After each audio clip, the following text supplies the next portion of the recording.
Episode 262. I think there's four buckets. You've got to fix technical education.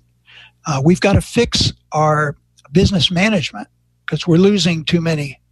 Once we get kids, we lose them often to other industries. So there's some things wrong with our shop environments, with our managements, with the sophistication of our management, the sophistication of our businesses. And that's not an NATF problem. That's a different bucket. And then we've got to market to ourselves. Like I said, there's all these projects out there. More businesses, more shops need to be engaged with the AES program. Well, they don't even know about it. They should, but they don't. They're small business people. They've got other priorities. They're trying to pay the bills every day. We understand that. But we have to find some way. We're going to lose this battle and not have any good people in our industry to fix these cars if we don't try to fix all these things together.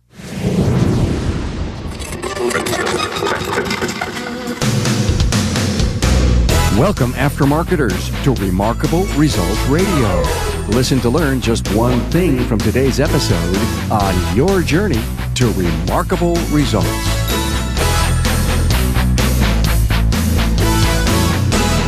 Hey, good day or good evening. No matter what time of day you're listening, I sure appreciate your listenership to the Aftermarket's premier educational resource. You're about to hear from Skip Potter, the just retired Executive Director of NASTF, here in episode 262 of Remarkable Results Radio. Carm Capriato here, thanking Federal Mogul Motor Parts and Garage Gurus for their support, so you have this powerful content library. For serious technical training and support, online, on-site, and on demand, Garage Gurus is everything you need to know. Find out more at fmgaragegurus.com. Hey, would you like to get an update on the week's new podcast releases? If that interests you, become an insider. Go to remarkableresults.biz/social for every way you can connect with the podcast. And listening, it's easy. When you use the Remarkable Results Radio listening app, I hope you enjoy the cool features it has. Now, if you need to get it for your smartphone, just go to your app store and search for Remarkable Results Radio and install. You won't be disappointed. I would love to welcome new Facebook friends, Gary Olson and Richard Uddenberg, and to my new LinkedIn connections, Robert O'Connor, Stacey Miller, and Shane Coberly. Thanks so much for your connections. For all my social links, go to remarkableresults.biz/social. Now meet Skip Potter. Find the show notes and an extended bio on Skip at remarkableresults.biz/E262. Skip is an unsung legacy leader in our beloved aftermarket. He just retired as the Executive Director of NASTF, the National Automotive Service Task Force. Skip gives us a first-hand account of the value NASTF brings to the industry, and you'll be surprised. Skip is also one of those very versatile industry leaders. He takes us through his distribution background, motorsports, tools, service, collision, and heavy duty. He also had important roles with leading industry associations and a radio career with a syndicated radio broadcast called Virginia Raceline. Skip is a great example of a legacy aftermarket leader that we need to know about. So prepare for an important understanding of the role NASTF plays for all of us and the storied career of a legacy aftermarket leader. Now, here's the interview with Skip Potter.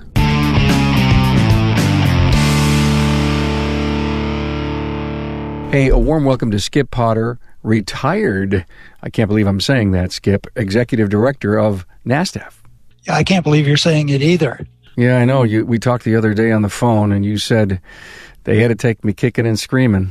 Yeah, I never thought I would see this day. I kind of always thought I would work forever, but life throws you curves, and you've got to play the hand you're dealt, I guess, has always been my theme. So, what a storied career.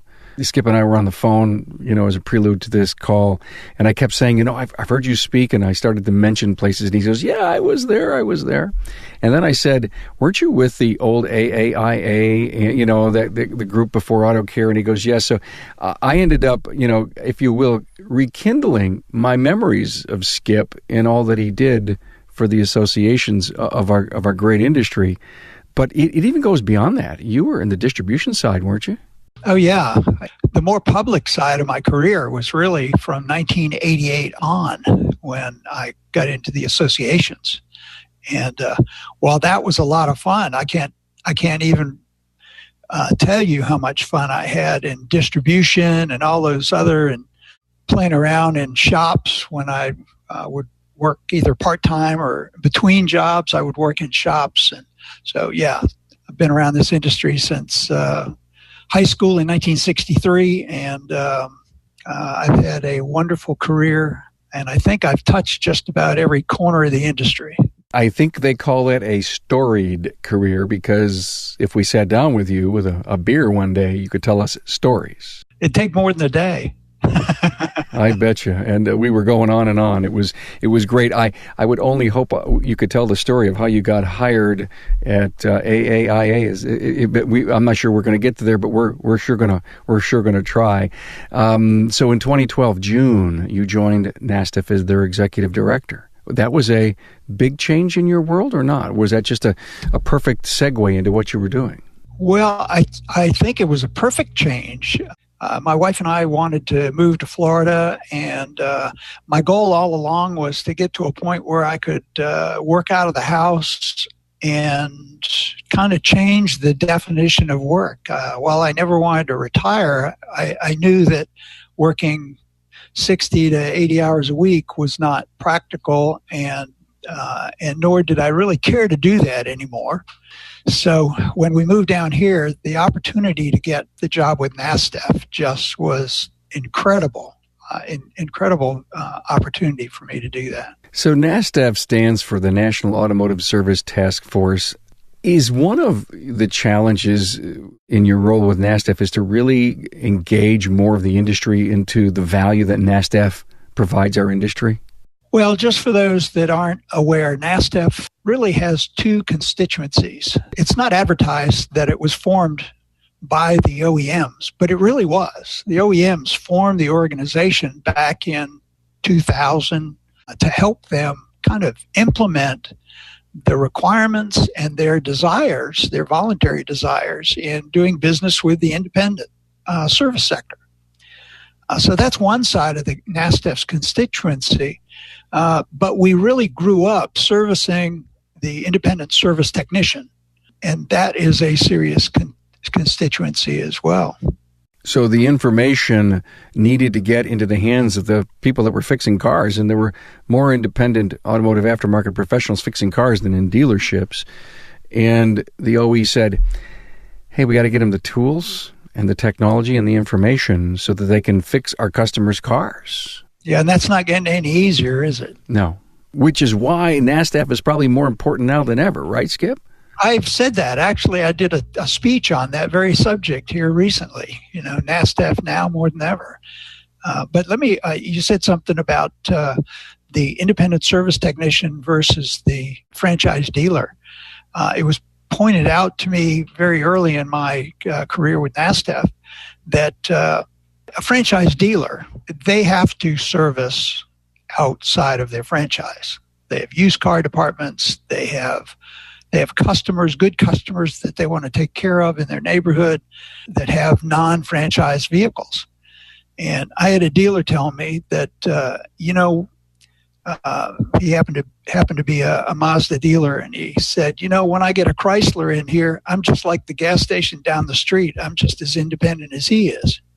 And NASTF has very many independent service technicians who happen to work for franchise dealers, just that franchise. NASTF has a board of volunteers, right? And it is made up of a cross-section of the independent aftermarket and the OEs? Yes. NASTF bylaws specify the balance of the board of directors. There's roughly 4 representatives from the OEMs and 4 representatives, like I said, from our primary constituency, which would be the shop owner and the independent technician. In some cases in our industry, as you know, that's the same person. And there's 15 people on the board of directors, so that's 8.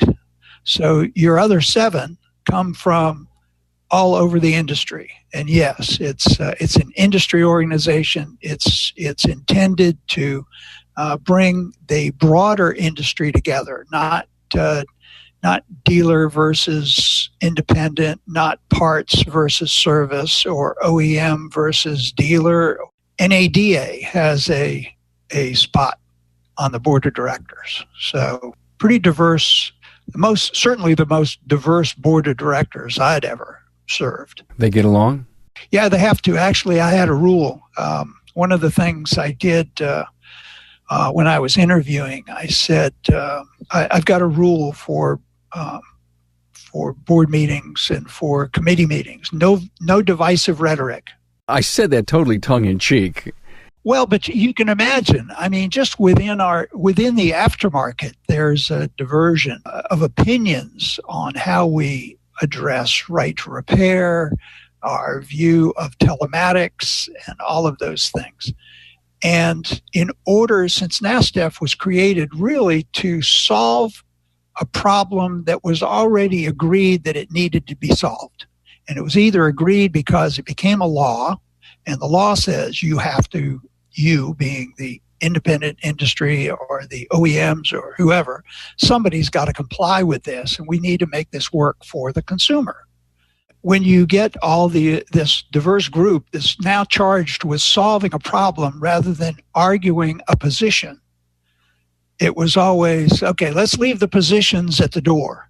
When we come inside the NASTF room, we know what the problem is. We know what our positions are. We don't have to belittle anybody. We don't have to embarrass anybody. We are here to solve the problem. Very good piece of advice. Thank you. I learned something from that. In the last 5 years, can you think of anything that you're the most proud of? Oh, there's a lot. The thing I got the most pleasure out of was after spending a long career, mostly on the aftermarket side, partially in distribution, partially in tools, partially in service, partially in motorsports, partially in collision side, partially in heavy duty, mostly in automotive. But here comes a group now that I had not had much interaction with, and that was the OEM side of the industry, the automakers themselves. So to get a chance to, over the last 5 years, go out and meet someone from almost all 40 of the OEMs. There's 40 OEMs that we identified that either participate or should participate in NASTF because they're selling into the U.S. marketplace. What a big number. I'm just taken aback by that. Everybody is. I love that number. But back to your question about most proud of. You know, when you go to work for a trade association, you have to do what the board of directors want you to do. A lot of times they don't even know what they need you to do. But you have to start with what they want you to do. And that was the very first question when I started. I said, okay, what are your priorities for me? What do you want me to do? Because I was really the first employee of NASTF. You know, prior to that, it was volunteers. And in the early years, when they had a bill, they would bring it to a board meeting and say, okay, who's going to pay this? Oh, well, we'll chip in this much, and they'd get the bill paid. And they pretty much did that until about 2006, when it got to be, they needed to be a formal IRS organization. In order to do that, they needed some help. So ASE, as you might remember, volunteered because they were on the board of directors. Tony Mala was on the board, and he volunteered his organization to kind of provide some administrative help.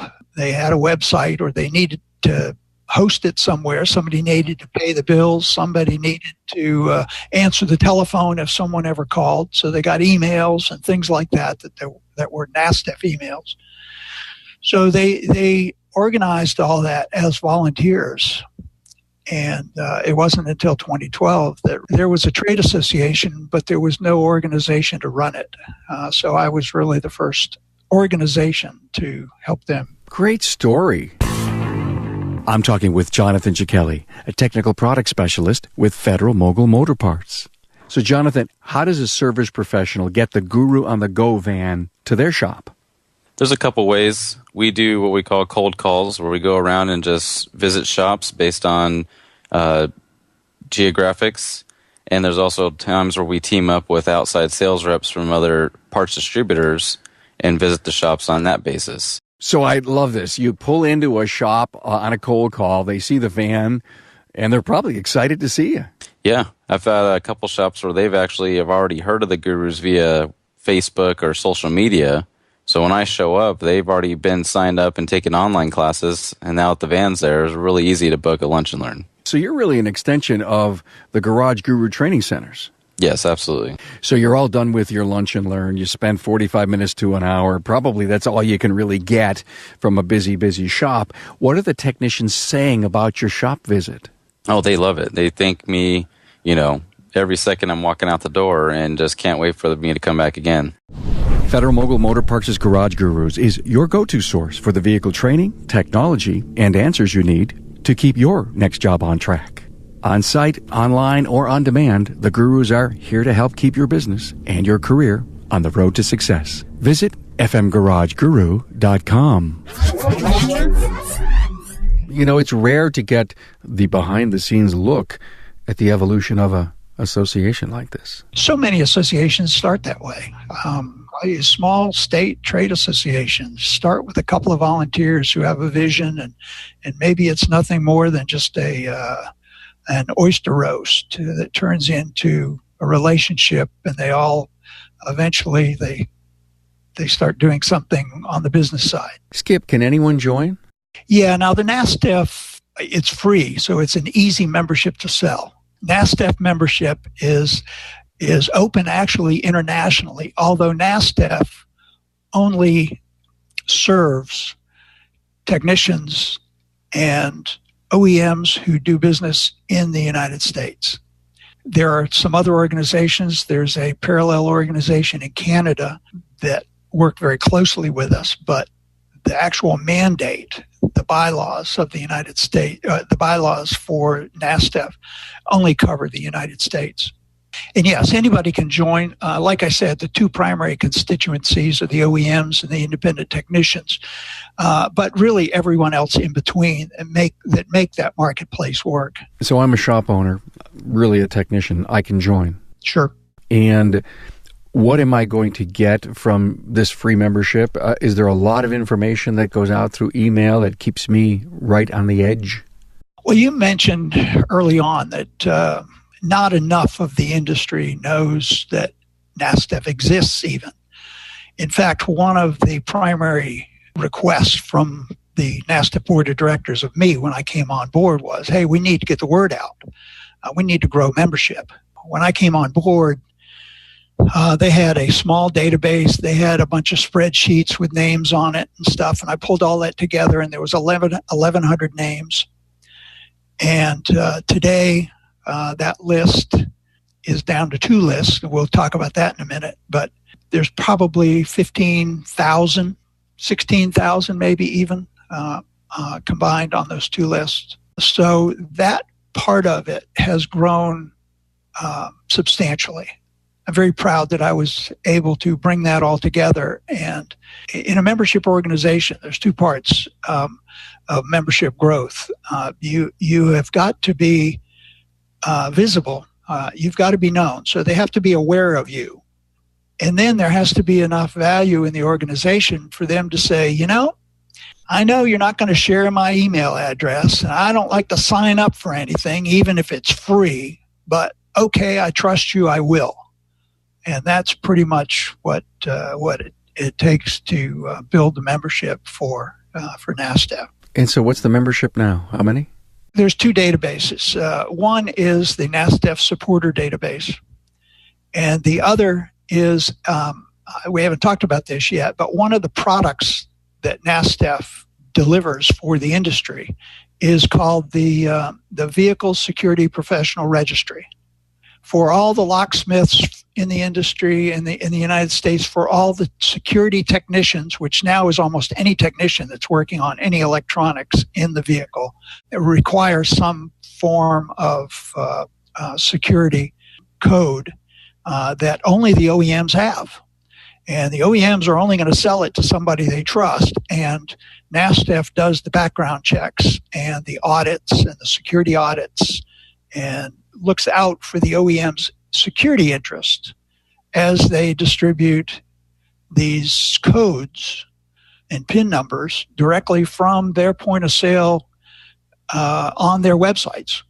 So you go to the GM website, the Chrysler website, any of those light vehicle, particularly OEMs, there'll be an option there to purchase key codes, transponder PIN numbers, immobilizer reset pins, anything to do with the security of the vehicle.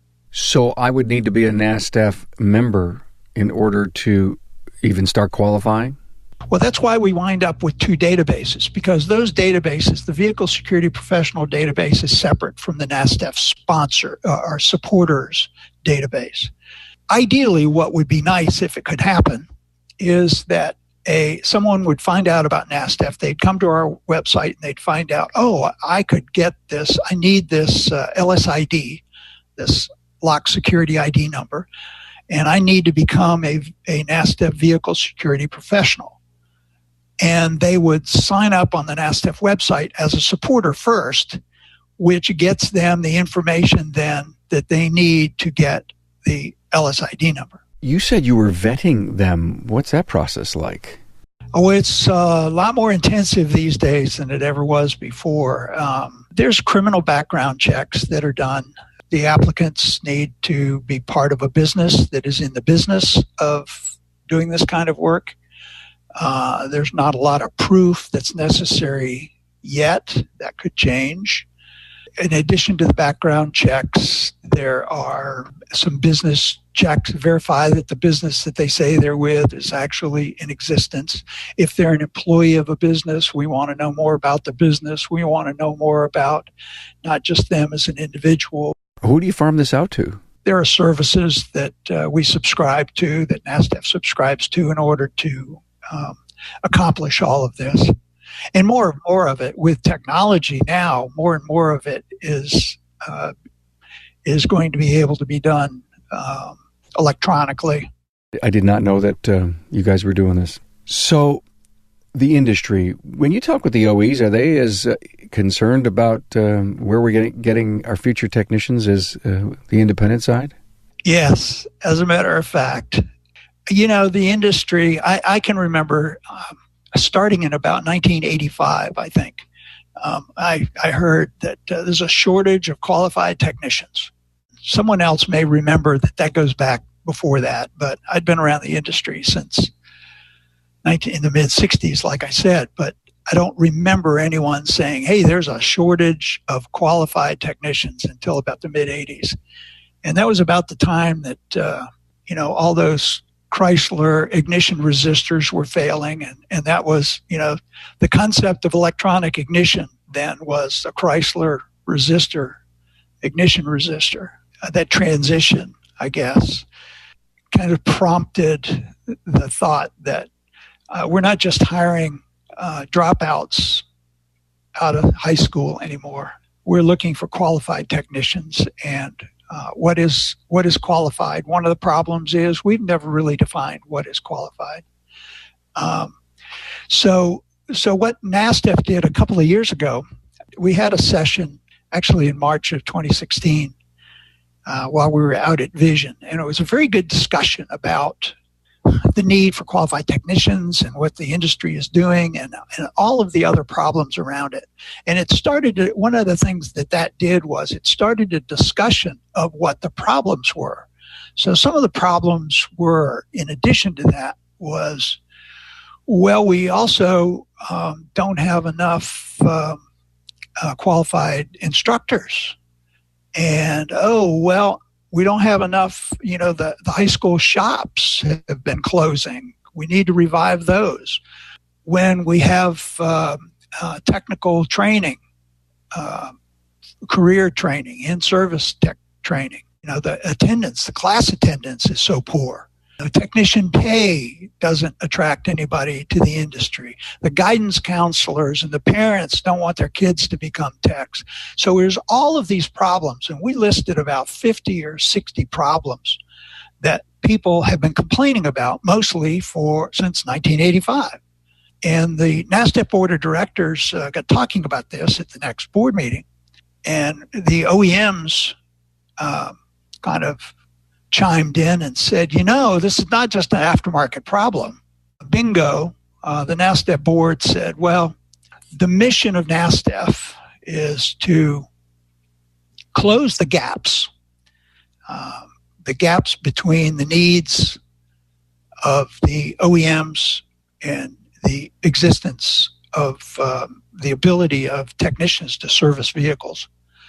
So we said, well, NASTF doesn't need to fix all of these problems, but because NASTF is such a unique organization that happened to have an education committee, and NASTF is unique in that each of its committees has a co-chair, and by definition, their leadership has to be one OEM representative and one independent. There's two chairs. So NASTF's kind of in a natural position there because of the way we're formed and the way the kind of interest we get, I guess, from the OEM side. And the fact that we are an association of associations. So if you look at the board of directors, or you look at who participates in the NASTF committees, teams, they call them teams now, there are people from all over the industry of all associations. So when you look, you've got the Auto Care Association and ASA, and you've got the state associations, the state parts associations, the service associations, all the associations on the collision side are all involved in NASTF. So they all have a voice there. The idea then for the board of directors was to create a project that they now call Building a Road to Great Technicians. And it was assigned off by the board to the NASTF Education Committee to see where they could take this. And the challenge then was, how do we fix this so that the things we've been talking about since 1985, 10 years from now, we don't want to be talking about those problems anymore. We want those to go away. So when you looked at things like NATF and AES and ASE are at the forefront of a lot of the solutions that we're looking for. But like one of the problems is that not everyone supports the AES program, which is involves the mentoring, and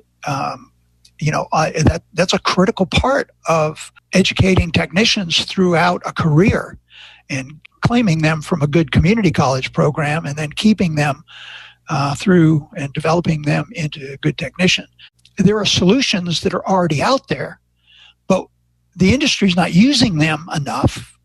They're not aware of them in some cases, just like the awareness of NASTF. Well, NASTF's not the only one that's not fully revealed to the industry. So there's all these solutions out there, and what NASTF hopes to do with Building a Road to Great Technicians is giving them all a voice, giving them some visibility, some central visibility, and then let's solve all of these problems.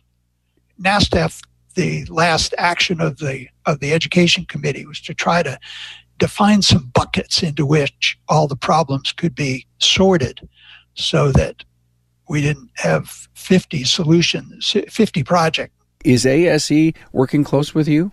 Oh, absolutely. Yeah, ASE has always been involved. In fact, Trish Sarator, who runs the NATF program, has been on every conversation we've ever had, really, about education. No organization should have a conversation about education without having Trish Sarator involved in it. Do you see NATF taking the lead on this, or do you see them as just a major player in these changes to building a road to great technicians? If you look at the list of projects that have to be fixed, or the list of problems that need to be fixed, and then try to find a bucket for them. NATF, sure, would be involved in anything where if we have to try to fix education, sure, NATF's involved, but NATF's only involved typically at the community college and VOTEC levels. We also have problems with continuing education in our industry. Well, ATMC, Dave Milne is involved with this project there and represents that. So like I said, there's groups out there and there's associations that are doing some amazing things. We're being killed by 1,000 paper cuts, So what we need to do is come together and let everyone do what they can do, but make sure that it all fits together. And we can, I think there's 4 buckets. You've got to fix technical education. We've got to fix our business management because we're losing too many. Once we get kids, we lose them often to other industries.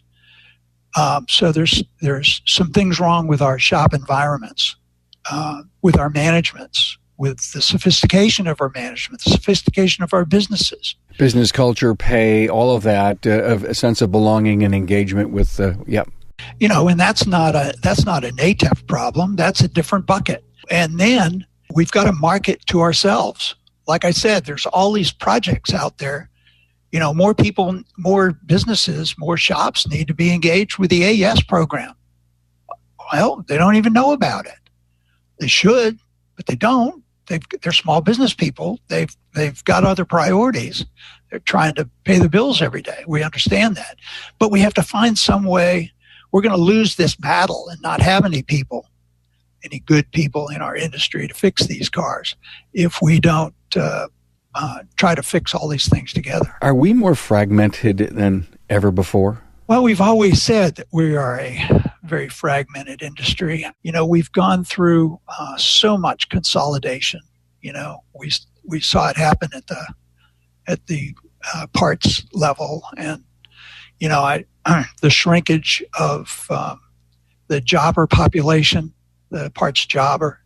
Even though a lot of those independent businesses are out there still, but now they belong to larger groups. So now you don't talk about this little independent business out there. You talk about his group, Napa. It's very smart that people did find a group to belong to give them some buying clout, some staying power to stay in the business. But yeah, you're right. That consolidation has made for some interesting bedfellows. And the groups are they're a solution to the problems. Do they show up at NASTF? Are they involved? We've got several of the groups that have representatives that come to our meetings. And, I think NASTF's goal is to make sure that if we've identified a problem that we can, that spans across the OEM and the aftermarket, then we want everybody involved. So that if somebody's got an idea for a solution, then everyone should know about it. NASTF doesn't need to take ownership of any solution. There's no sense of ownership. Like I said, NASTF is here to solve the problem. So if somebody has a member benefit they're trying to create, great, go ahead and do it. Napa's going to do for Napa members what they want to do. That's great. Well, let's share those and make sure that what you're doing is going to can work for the industry. Somebody else can, take it from there and develop their own version of your solution and compete. And we need to make it all better. It needs to all come together really at attracting great kids into a great industry and keeping them through a great career. I'm moved by some of your thoughts. It almost seems to me like it's there, the carrot and the stick, it's there, and I keep trying to reach for it, and it dangles a little bit away from me.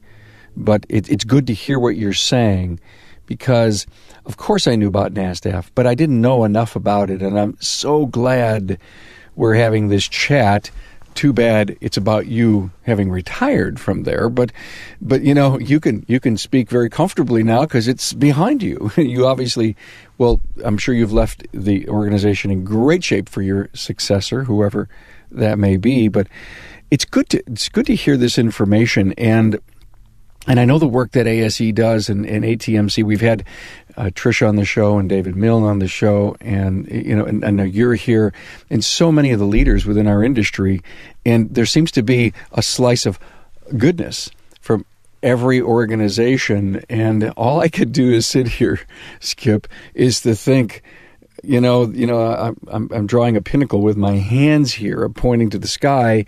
Is there one tower, one lead, someone who says, great idea, let me take that and run with it? But then everybody in the circle is all on the same page, working toward that change in guidance counselors, change in industry image, change in business management. Wow, I can't even imagine moving a freight train with no diesel fuel. Yeah, but the tracks can lead anywhere, can lead different places. So it doesn't need to be the same train. I like what you just said. Very good. Because there are many different organizations, and when you think about competition, if the problem was we can't get the parts can't get to market, there would be a distribution chain. It doesn't mean that there's only going to be one. There's several program groups out there. There's several consolidated retail operations out there that they're all part of the solution. I love it. I know there's a meeting in Vegas. I encourage everyone to look up as they go to Apex this year. I spoke to Donnie Cipher, who's on your board, the other day, and he mentioned it. And so I'm going, and I absolutely want to get to that meeting and see what's going on with you guys. And he promises a lot of great information. So you're retired after all these wonderful years serving our industry. Any really good, just favorite memory that you'd love to share out of any of the jobs you've had? I'm amazed at how big my LinkedIn group has gotten. I didn't know I knew that many people, but I like to learn, and this industry has given me a great opportunity to learn new things everywhere. I'm kind of a techie at heart anyway, so the evolution into technology, the opportunity to see technology at the service level, it has been very exciting for me in this career. But I wanted, several years ago, I wanted to, after I had been in parts sales for a long time, I didn't know what was next. I knew about trade associations because I was always involved in my local trade associations, particularly as a supplier in a service organization for a service station or a garage organization. And when I went and interviewed for the old Automotive Service Industry Association, so anyway, my wife thinks I would make a good lobbyist. So she recruits one of her friends who happened to be a lobbyist in our industry. And let me stop you for a minute. When I hooked up with Skip, I said, "Skip, weren't you a lobbyist?" And he says, "Are you kidding me?" Because that's one of the memories that I had when you used to speak when you were with AAIA. And I always thought you were a lobbyist. So this is where the irony of the story comes from. Go ahead. Yeah, no, I thought I would make a terrible lobbyist. But anyway, somebody said it was free drink, so I was going to go. So anyway, so I go to this event in 1988 in Washington, D.C., where the aftermarket essentially was campaigning for some text in the 1990 Clean Air Act. And I met someone there. I go to that. My wife's friend was going to introduce me around, and I walk into this ballroom, and I knew, maybe a third of the people in the ballroom. I said, why do I know all these people? Well, I'd been in the industry long enough, and had come to find out who was at this meeting. They were all my suppliers. So I knew a lot of people there. And Jack Geeby, who was an executive with Moog Automotive back when Moog was its own company. Sure. He was the chairman of the board for the Automotive Service Industry Association. And he, after we had lunch, he called John Nerlinger, who was the president of and CEO of the Automotive Service Industry Association, and said, "Hey, John, I found your replacement for Paul Heward, the manager of your wholesaler division." He said, "Great, give me his number." He calls me up. He says, "I want you to come for an interview." Okay. Where? Chicago. When? Well, tomorrow. Okay. I'll send you a ticket. So, well, I can't come tomorrow. How about the next day? Okay, get here early. So I get up there in Chicago and I interview for a whole day, and he says, "Okay, Paul likes you, and I like you, so let's, the board needs to meet you now, and the wholesaler group needs to meet you. They meet in a couple of days. Can you get back here?" Or, yeah. So I said, "Well, I need to go back to D.C., talk to my boss, but yeah, I'm interested, and I'll come back." He said, "Well, it's in Denver, or it's in Colorado. It's in Colorado Springs, actually." I said, "Oh, really? Okay." So I go home and I tell my wife, and I said, "I got another interview in a couple of days. It's in Colorado Springs." She says, "What?" What happened since I talked to you last? Yeah, right. "I thought you were going to be a lobbyist and live in D.C. No, I don't. What's going on here?" So anyway, it all happened very quickly, and I got the job, and it was wonderful. And I was one of the things that I was working towards. Like I said, I like to learn, and when I got to know the association business very well, I thought I wanted to be the CEO of one of the associations, and the state associations were all very near and dear to my heart, and I knew a lot of the state association execs, and when one of those positions came open, I was very glad to have the opportunity. And which one was that? The Chesapeake Automotive Business Association. I remember that. You remember Alan Vanderzee? Oh, yeah, sure. Yeah. Yeah, back in the executive group of association execs back in the day. Yeah, they're now called the Automotive. I'm looking up on my wall because I was, when you talk about things you're most proud of, I got to be their president one year. They have presidents from the different state associations that serve 1 year terms. So, congrats to an incredible career in the industry, to lead NASTF for the last 5. I'm sure we could go on and you could tell all kinds of stories that would probably make many of us in the industry learn about how our industry worked and who some of the leaders were.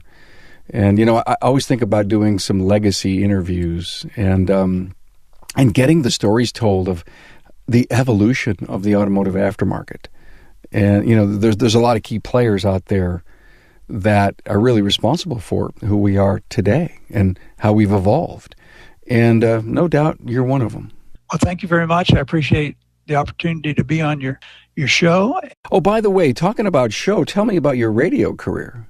When I was trying to decide what I wanted to do with my life, I was working on cars, and I was not sure if I was a writer or not. I had done some technical writing. I was helping a friend of mine with a race car at Winchester Speedway in outside of Washington, D.C., in Northern Virginia. And there was a newspaper guy that came there, Tri-State Speed Press, and old Bob and Dick Jones were up there all the time taking photos, and there would be photos in their paper, but there would be no write-ups about anything that the drivers were doing or the races at that speedway. And he said, "Well, we don't have a writer up here." He said, "If you'll write something, I'll put it in."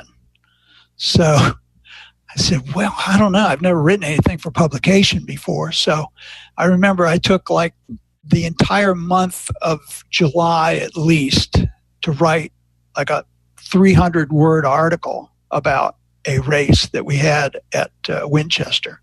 You were trying to be perfect. I guess. Or I don't know. So I sent it in to him on a Sunday, and it appeared in the paper on Monday. I said, "Now wait, what's wrong with this picture? I just spent a month writing this little paragraph, and you put it in your paper just immediately. So he calls me up and he says, if you'd like to do this, we're a weekly paper. I said, okay, well, I'll give it a try. So I started writing for the paper, and it was a pretty huge commitment. So anyway, I was a guest a couple of years later.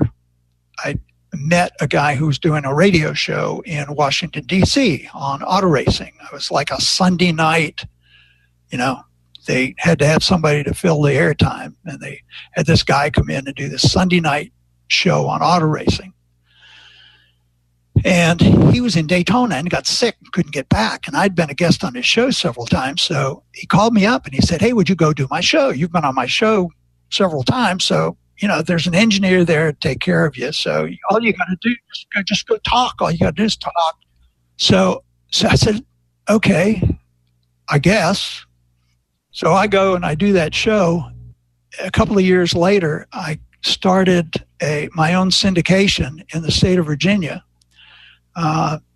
The Virginia Race Line. And I went out and recruited. It was just a 5-minute morning show, recap show of things that happened in the state of Virginia in racing over the weekend. I got 3 or 4 radio stations around the state to sell advertising on it and pay me a little bit of money. And so I got this show on, and I had joined a group called the National Motorsports Press Association. And I submitted my radio show one year as for Spot News. They called it Spot News. It was the Spot News category. As I recall, it was the University of South Carolina Journalism School that year that was doing the review of all the different categories and stuff. So anyway, I go to their NMPA meeting in, when was it? About 1976, maybe, something like that. And it turns out I won the category, and second place was Ned Jarrett, a good friend of mine, and the Associated Press was third. So I thought, well, maybe this is the career I should take. And then I interviewed for a couple of PR jobs in the motor racing industry, and they didn't pan out. And I said,